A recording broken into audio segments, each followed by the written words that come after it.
Vous écoutez Bretagne 5, il est 8h16. Bretagne 5 matin, Stéphane Hamon. Et notre invité ce matin est Loïc Barra, délégué municipal d'Horizon à Iffignac, dans les Côtes-d'Armor. Il est venu dans des conditions un petit peu particulières, hein, vous avez pu le comprendre, amis auditrices, amis auditeurs. On a été un petit peu contraints par la technique, puisque nous sommes en panne de fibre. Une fois encore, Orange ne nous a pas fourni d'explications quant au rétablissement de la fibre. Alors ce matin, on est dans des conditions du direct, dans des conditions un petit peu particulières, ce qui ne va pas nous empêcher de parler politique. Bonjour Loïc Barra. Bonjour, merci pour votre invitation et malgré les conditions un peu spécifiques. Voilà, les vicissitudes du moment. On va donc parler politique et il y a eu un événement politique. Alors pas en France, mais plutôt de l'autre côté de l'Atlantique. Donald Trump a prêté serment hier, donc le 20 janvier, avec un discours très véhément, très agressif, on pourrait le qualifier ainsi, vis-à-vis aussi de l'Europe, vis-à-vis des autres pays finalement qui ne font pas partie des États-Unis ou de leur zone d'influence. Comment vous avez reçu ce discours ? C'était à l'image de la campagne. La campagne était très agressive, que ce soit à l'encontre de Joe Biden, mais aussi à l'encontre de l'Europe et du reste du monde. Donc j'étais pas si surpris que ça, mais ça reste étonnant et inquiétant pour nos intérêts, pour les intérêts européens. Quand on entend Donald Trump dire qu'il sort encore une fois des accords de Paris, c'est inquiétant. Les États-Unis sont le deuxième pays émetteur, le plus gros émetteur de CO2. On ne peut pas se passer d'eux dans la lutte contre le réchauffement climatique. Donc sortir une seconde fois des accords de Paris, c'est inquiétant. Au niveau de la diplomatie internationale, on ne peut pas dire qu'on soit vraiment rassuré par la venue de Donald Trump, qui menace dès son arrivée le Canada, le Mexique, Panama, le Groenland. On a un peu l'impression qu'on a affaire à un enfant qui aurait besoin de plus de jouets. Donc oui, on peut être inquiet. Selon vous, il y a une part de bluff, comme l'on dit dans ces propos, ou c'est quand même à prendre au premier degré, c'est assez inquiétant? Alors, je pense qu'il y a une part de bluff dans le sens où je ne vois pas les États-Unis être prêts à déployer l'armée ou à déployer une force militaire pour arriver à leur fin. Cependant, leurs ambitions sont bien réelles et ne pas les prendre au sérieux, ce serait une grosse erreur de notre part et ça serait avoir un train de retard sur la suite. Avec un petit peu partout en Europe, un contraste avec différents pays, bien sûr, mais un peu partout en Europe, une montée du populisme, là aussi incarné par Donald Trump aux États-Unis. Est-ce que ça renforce justement ces gouvernements un peu populistes? On peut imaginer la Hongrie, par exemple. Et est-ce que ça renforce ce sentiment en Europe? Et est-ce que c'est dangereux, finalement? Bien sûr, il n'y a qu'à voir les invités européens de Donald Trump à son investiture. En France, Sarah Gnafo ou Éric Zemmour, Viktor Orban pour la Hongrie, enfin, tous les dirigeants populistes ou hommes politiques populistes européens étaient à l'investiture de Donald Trump. Donc c'est un soutien pour leur politique, pour leurs ambitions. Donc il nous faut être réactifs, il ne faut pas être naïf.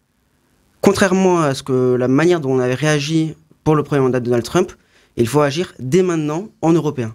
Alors justement, est-ce que quelque part ça va amener l'Europe à réfléchir, à peut-être tirer parti de ce que dit Donald Trump pour y répondre tout simplement? Alors oui, nécessairement. Maintenant, on peut pas dire que ce soit vraiment bénéfique pour l'Europe, tout ce qui se passe aux États-Unis, mais ça va être le moment pour un sursaut européen. On parle de plus en plus d'Europe de la défense. Lorsque les États-Unis commencent à dire qu'ils vont se désengager de l'OTAN, nécessairement, si on veut une défense européenne solide, il faut s'y mettre dès maintenant. Donc ça doit être le moment d'un sursaut européen. Et on appelle de nos voeux une défense européenne, on appelle de nos voeux une solidarité européenne. Quand on voit encore depuis 1 an, depuis 2 ans, l'Ukraine qui recule, le soutien européen et américain qui recule, on ne peut pas abandonner maintenant. Avec une guerre asymétrique, une guerre qui se passe aussi sur les réseaux, la fameuse cyberguerre. On a entendu le président de la République qui est venu en visite à Cesson-Sévigné parler aux armées finalement et dire voilà, demain il va falloir s'engager, il va falloir que les jeunes s'engagent, il va falloir qu'on réfléchisse aux guerres de demain. J'allais presque dire, est-ce qu'on en est là aujourd'hui? Oui, on en est là. On en est là parce qu'on a besoin de préparation pour les guerres de demain. On ne peut pas s'y prendre au dernier moment à se dire qu'est-ce qu'on peut faire, quelles sont nos armes, quels sont les besoins. Donc oui, le président a raison de dire il nous faut dès maintenant préparer les guerres de demain. Il faut que chacun soit conscient des devoirs de ses devoirs et soit prêt à s'engager, quelle que soit la manière, quelles que soient les capacités, les qualités de chacun. Et être naïf, être attentiste ne va aider à rien du tout. Donc oui, il faut être prêt, il faut commencer à se faire à l'idée qu'il va falloir s'engager. Avec évidemment la question de l'OTAN, on sait que en son temps le général de Gaulle était sorti du commandement intégré de l'OTAN. On parle bien du commandement intégré, mais on était resté dans l'OTAN. Or là, on a entendu un discours là aussi signé Donald Trump qui dit voilà, finalement en Europe, si vous voulez être protégé, eh bien c'est 5% du PIB, débrouillez-vous, sinon on participe pas à votre protection. Est-ce que c'est une forme un peu polie pour dire voilà, on veut plus s'occuper de l'Europe, débrouillez-vous? Oui, globalement, effectivement, alors, Donald Trump, être poli, c'est pas sa préoccupation première. Enfin, on a besoin d'être indépendant parce qu'on voit très bien qu'on ne peut pas avoir confiance dans Donald Trump, on ne peut pas avoir confiance dans les États-Unis. En tout cas, plus autant qu'auparavant. On a toujours des alliés, mais on ne peut plus être dépendant de leur propre volonté.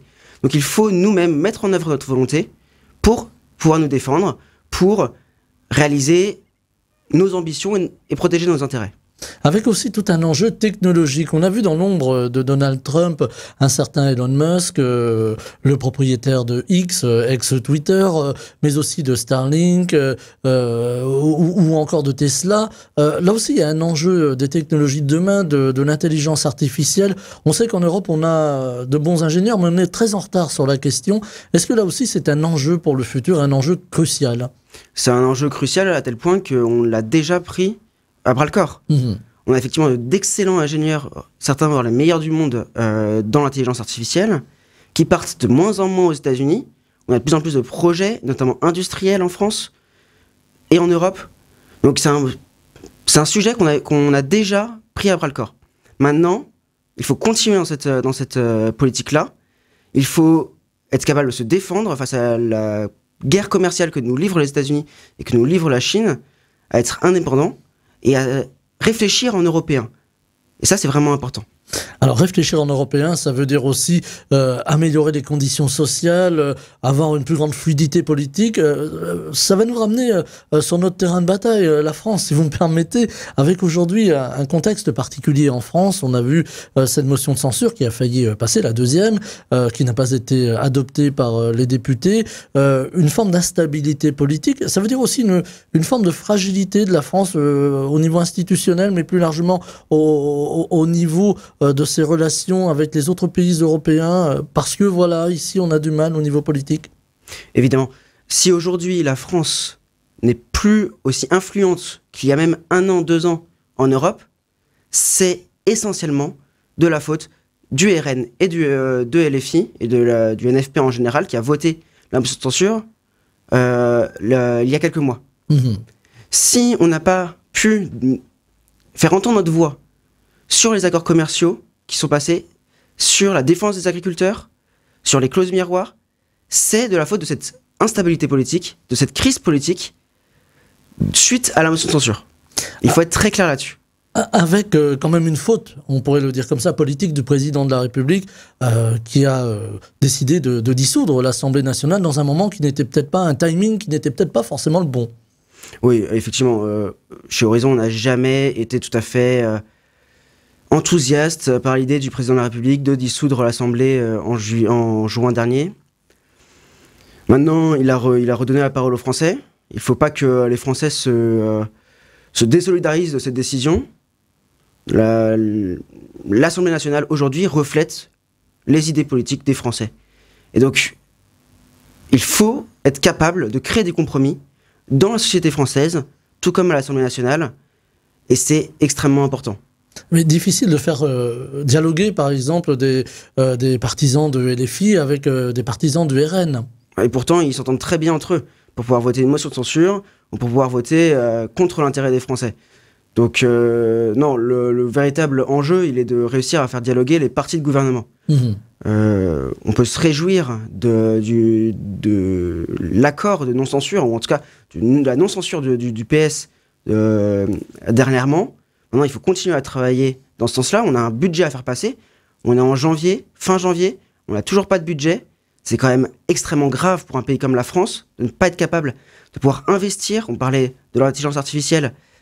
Si on n'a pas de budget, on ne peut pas continuer à investir dans l'intelligence artificielle. Mais de manière très concrète, on ne peut pas continuer à investir dans les écoles, dans les entreprises, dans les services publics. Il nous faut un budget, il nous faut pouvoir discuter entre partis de gouvernement, des conservateurs jusqu'aux sociodémocrates. C'est ce qu'on dit avec Horizon depuis le début. Alors on a entendu Édouard Philippe parler sur les réseaux, mais aussi dans les médias, et dire que voilà, il fallait aller vers un compromis, mais aussi vers une grande stabilité, parce que bien, on n'y voit pas tellement clair actuellement. L'instabilité politique actuelle a des effets dans tous les domaines. Si aujourd'hui nos taux d'intérêt augmentent, c'est notamment à cause de l'instabilité politique. On a d'une part une dette qui est bien trop importante, et c'est un vrai sujet, c'est un vrai danger pour la France. Mais en plus, et à rajouter cette instabilité politique, et donc évidemment la confiance des investisseurs n'est plus au beau fixe, n'est plus aussi importante qu'il y a quelques années. L'instabilité politique, elle l'empêche d'investir, elle l'empêche d'entreprendre, elle empêche de se projeter dans l'avenir. Donc forcément, ça a un impact et ça ne peut pas donner du bon. Édouard Philippe, toujours lui, qui disait également qu'il allait falloir effectivement faire des économies. Comment faire des économies aujourd'hui? C'est un petit peu la grande question. Et là, je crois que c'est un peu transpartisan. Comment faire des économies aujourd'hui en continuant d'investir, en continuant de poursuivre les objectifs, en continuant de maintenir le service public? On voit que la santé souffre beaucoup aujourd'hui.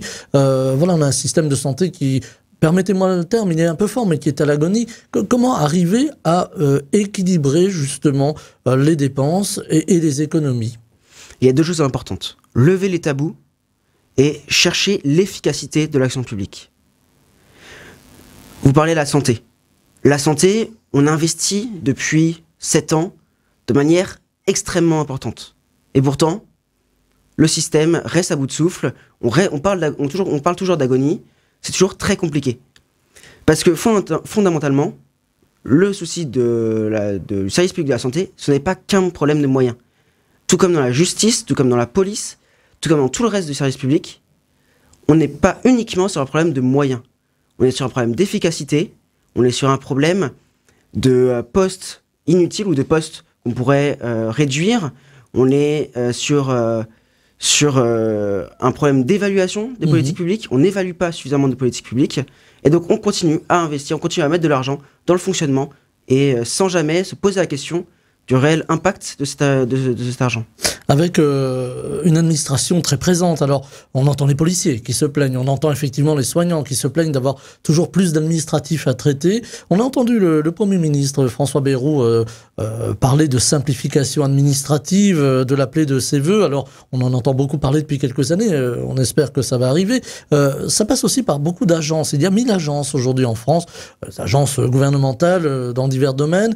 Là aussi, le Premier ministre veut supprimer, en tout cas celles qui ne sont pas plus utiles qu'à la moyenne. Il va créer d'ailleurs une agence pour ça. Bon, c'est un petit peu le côté amusant de la chose, mais il n'en demeure pas moins que là aussi on pourrait faire des économies et simplifier aussi toute cette administration qui, il faut bien reconnaître, est pesante, y compris même pour les élus. On pense aux maires qui se plaignent souvent de ce surplus administratif. Oui, alors il faut faire attention au niveau des agences.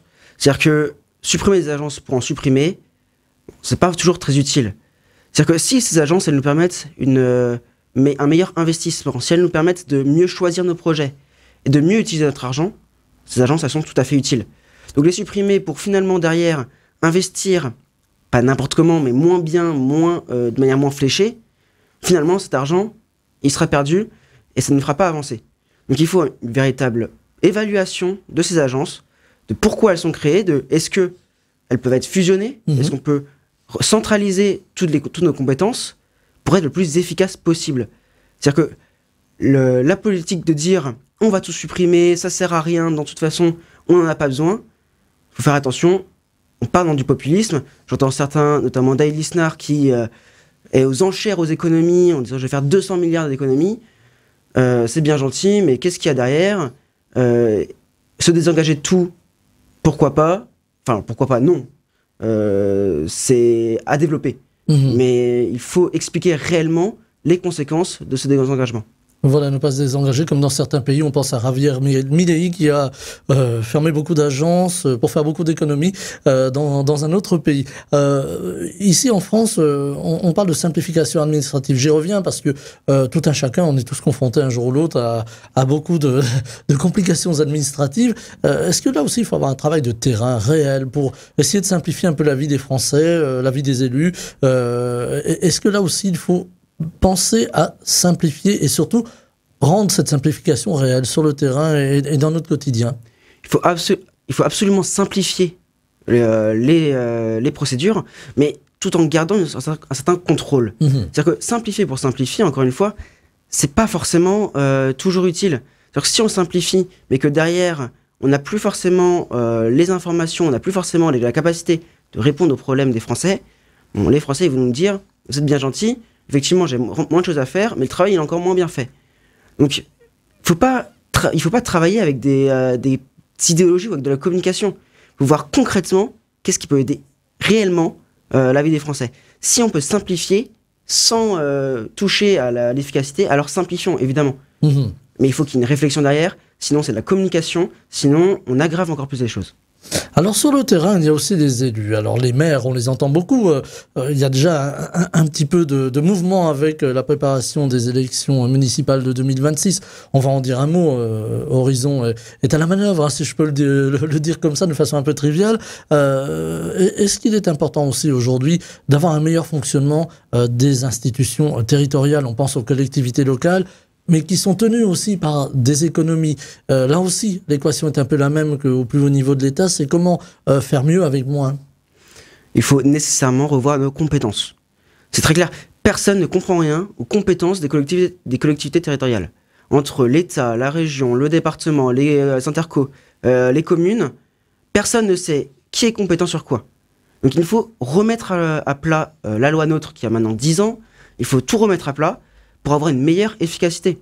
La région Pays de la Loire, avec Christelle Morançais, a fait de grosses économies, 100 millions d'euros d'économies, sur le budget 2025. Elle a été très pointée du doigt parce qu'elle a beaucoup touché la culture. On a entendu les acteurs de la culture se plaindre, pour certains juste titres, c'est-à-dire que ils se sont retrouvés sans subvention du jour au lendemain. Est-ce que la méthode n'était pas un peu violente, si vous me permettez le terme? La méthode est à perfectionner, c'est une chose. Pourtant, ces économies étaient largement nécessaires. Vous dites que la culture a été touchée, pas nécessairement plus que d'autres domaines. Quand on regarde spécifiquement chaque domaine de compétences de la région, tous les domaines ont fait des efforts. Que ce soit l'entreprise, le transport, les lycées, dans le fonctionnement, tous ont fait des efforts. Maintenant, à la culture, effectivement, il y a eu une levée de bouclier plus importante. On commence à avoir l'habitude avec la culture, mais chacun doit faire des efforts. Tout le monde est responsable de la situation dans laquelle on est. Et effectivement, il faut savoir faire des choix. La région a des compétences que seule elle, dans laquelle seule elle agit. Si la région n'agit pas dans le transport TER ou bus ruraux, personne n'agira. Dans les lycées, c'est pareil. Alors que la culture, effectivement, le département peut agir dans la culture, l'État aussi, les communes aussi, les intercos aussi. C'est très brouillon, mais il y a une multitude d'actions qui sont possibles. Donc oui, il faut prioriser, et la culture n'est pas la priorité, effectivement, en ce moment-là. Est-ce que finalement, aujourd'hui, il faut dire les choses aux Français, le pays a du mal à s'en sortir? Est-ce qu'il faut avoir finalement un discours réel et non pas un discours de communication? C'est ce qu'on essaie de faire. Je crois que, notamment, on parlait de Christelle Morançais, on peut être sur un discours quand même extrêmement réel, où justement elle n'a pas fait d'effet de communication, ou en tout cas sur la baisse des subventions, si, mais elle n'a pas cherché à embellir, à arrondir les angles. Il faut dire les choses de manière très claire, il ne faut pas mentir aux Français, Parce que si on commence à arrondir les angles, si on commence à dire mais ne vous inquiétez pas, c'est temporaire, ne vous inquiétez pas, tout va bien se passer. Bon, d'une part, c'est mentir aux Français et ils se rendent compte. Donc, il y a un moment, c'est encore réduire la confiance des Français dans leur politique et c'est pas du tout faire avancer les choses. Si on veut un consensus sur ces questions, il faut dire clairement les choses à chacun. Oui, on a un problème de dette. Oui, il faut faire des économies. Maintenant, trouvons ensemble des réponses. On a un petit peu mis la poussière sous le tapis pendant, allez, je veux dire, une quarantaine d'années de politique, quelle que soit d'ailleurs la sensibilité et le parti politique au pouvoir. On n'a pas parlé vrai aux Français. C'est ça qui nous a amené là où on est aujourd'hui? Oui, oui. Très sincèrement, oui. On a voulu... On a été peut-être naïfs sur la dette. En se disant, pour l'instant ça va, on va pouvoir rembourser plus tard, il faut investir, ne pensons pas à ça maintenant, etc. C'est un emprunt sur les générations futures. Et d'une certaine manière, parfois c'est entendable que des structures qui servent à plusieurs générations soient financées par un emprunt qui sera remboursé par les générations futures. C'est largement entendable. Mais quand ce sont des dépenses de fonctionnement, des dépenses courantes qui sont financées par l'emprunt, là c'est plus entendable. Alors sur l'emprunt justement, jadis on avait des emprunts, de gros emprunts pour équiper la France. On pense à l'emprunt EDF en son temps, ou l'emprunt PTT. Voilà, ça va nous ramener loin, ça nous ramène au PTT d'ailleurs. Voilà, pour pouvoir équiper la France, on pourrait imaginer demain un emprunt IA, pourquoi pas, pour favoriser la recherche et avancer dans ce domaine. Est-ce que de votre point de vue, ça peut être une idée, justement, de relancer ces grands emprunts, alors que les Français ont beaucoup d'économies. Voilà, les Français sont un peu les rois de l'économie. Alors, je pense pas que ce soit nécessairement le moment. On a d'autres priorités. Voilà, ça me semble pas justifié, en tout cas aujourd'hui. Aujourd'hui, il nous faut assainir les dépenses. Il nous faut mettre un ordre de priorité dans nos actions. Et être capable de dire stop, là... on attend avant de continuer à subventionner, on attend avant d'aller plus loin. Il faut savoir dire, ici, c'est un domaine d'avenir, on continue. Ici, c'est pas nécessaire, on ne continue pas. Alors, je parlais tout à l'heure des municipales. Je disais en commençant que vous étiez le délégué municipal d'Horizon à Iffignac, dans les Côtes-d'Armor, tout près d'ici, tout près de la radio.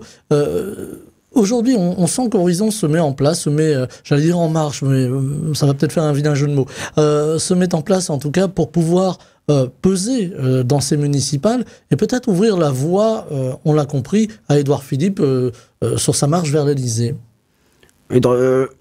Horizon a toujours été un parti tourné vers des élections locales, vers des élus locaux. C'est notre identité, de partir du territoire, de partir des compétences et de l'expérience sur les territoires pour ensuite obtenir un résultat national et avoir de meilleures idées au niveau national. C'est important cette connexion avec le terrain. On entend beaucoup les Français aujourd'hui, mais les Bretons ici aussi dire voilà, finalement, au plus haut niveau de l'État, les politiciens sont pas en phase avec nous, ne nous comprennent pas, ne nous écoutent pas. C'est important de renouer ce contact entre le citoyen et le politique. Évidemment. Maintenant, il faut que ça passe par tout le monde. Tout le monde doit faire des efforts dans ce domaine.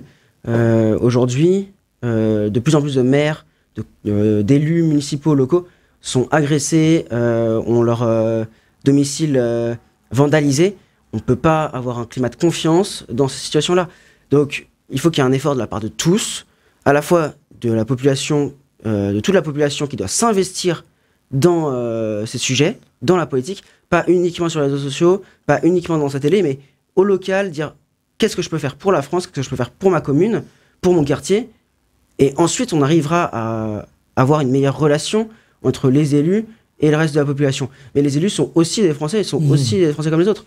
On ne peut pas les écarter, dire vous êtes élus, vous ne comprenez plus, c'est plus possible. Non, retrouvons ce lien et cette compréhension de l'autre, notamment par l'engagement de tout un chacun, là où il peut. Et l'apaisement aussi, on a une société très fracturée, on l'entend sur des questions d'immigration ou des questions de sécurité qui reviennent régulièrement sur le devant de la scène et dans l'actualité. Est-ce que là aussi il y aura de grands chantiers, ce sera ma dernière question, de grands chantiers à conduire sur ces grandes questions, immigration, sécurité? Ça résonne un petit peu avec ce qui se passe aux États-Unis d'ailleurs. Oui, alors pas de la même manière. Pas de la même manière, je l'entends, hein, voilà. J'ose espérer qu'on ait un autre futur, un autre avenir que dans le domaine que les États-Unis. Maintenant, oui, c'est des sujets qu'il nous faut traiter. Il faut faire attention à la manière dont on le traite, que ce ne soit pas là pour fracturer encore plus la société, comme peut le faire le Rassemblement national ou LFI dans un autre genre. Et donc, il faut traiter ce sujet. Il faut mettre tout le monde autour d'une table, discuter, ne pas partir d'idéologie, d'idées reçues, et voir concrètement les faits, les risques, et voir quel moyen d'action on veut se donner pour pouvoir y répondre. Un dernier mot sur Édouard Philippe. C'est l'homme finalement, j'allais dire, du constat de ce qui se passe en France à tout niveau dans les domaines dont on a pu parler depuis le début de cette interview. Ce sera aussi l'homme d'action, on peut l'imaginer comme ça? Oui, c'est ce qu'on espère. C'est ce qu'on espère, c'est ce sur quoi on travaille. En tout cas, Édouard Philippe a parlé d'un projet massif pour la France et pour les Français.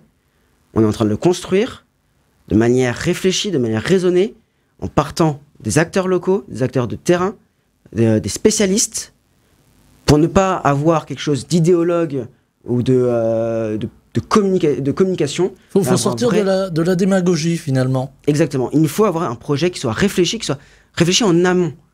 On a de plus en plus de projets qui sortent en quelques mois ou qui arrivent un peu comme un cheveu sur la soupe, où on se rend compte que c'est réfléchi à moitié, qu'il y a beaucoup de punchlines, de communication, et finalement derrière, les choses ne suivent pas. Il faut redonner aussi un temps politique. Finalement, aujourd'hui, on voit que ça va très vite. Hein. Vous citiez les réseaux, les petites phrases, les punchlines, etc. Est-ce qu'aujourd'hui, il faut se redonner un temps politique, un temps de la réflexion? C'est important de faire comprendre à tout le monde que faire de la politique, avoir un projet pour la France, ça prend du temps. Ça prend du temps, on ne peut pas tout faire tout de suite. Et si on ne prend pas le temps de réfléchir, de discuter, de se poser des questions, de se remettre en question soi-même, on ne peut pas proposer quelque chose de clair et d'efficace aux Français. Donc méfiez-vous de ceux qui vous donneront des réponses faciles toutes les semaines, et faites plutôt confiance à ceux qui auront réfléchi à leur projet, qui auront une pensée qui soit construite et qui soit vers le long terme, qui soit tournée vers l'avenir. Promettre moins, faire mieux. Ça peut résumer notre projet, oui. Merci beaucoup Loïc Barra, délégué municipal d'Horizon à Iffignac dans les Côtes-d'Armor, d'avoir été avec nous ce matin au micro de la matinale dans les conditions un petit peu particulières dont je parlais au début, c'est-à-dire on est un petit peu muet. Bretagne 5, on espère retrouver la fibre très vite. En tout cas, on pourra vous réécouter en podcast et sur les réseaux. Évidemment, merci infiniment d'avoir été avec nous. Je vous souhaite une très belle journée. Une très belle journée à vous aussi. Au revoir. Bretagne 5 matin. Stéphane Hamon.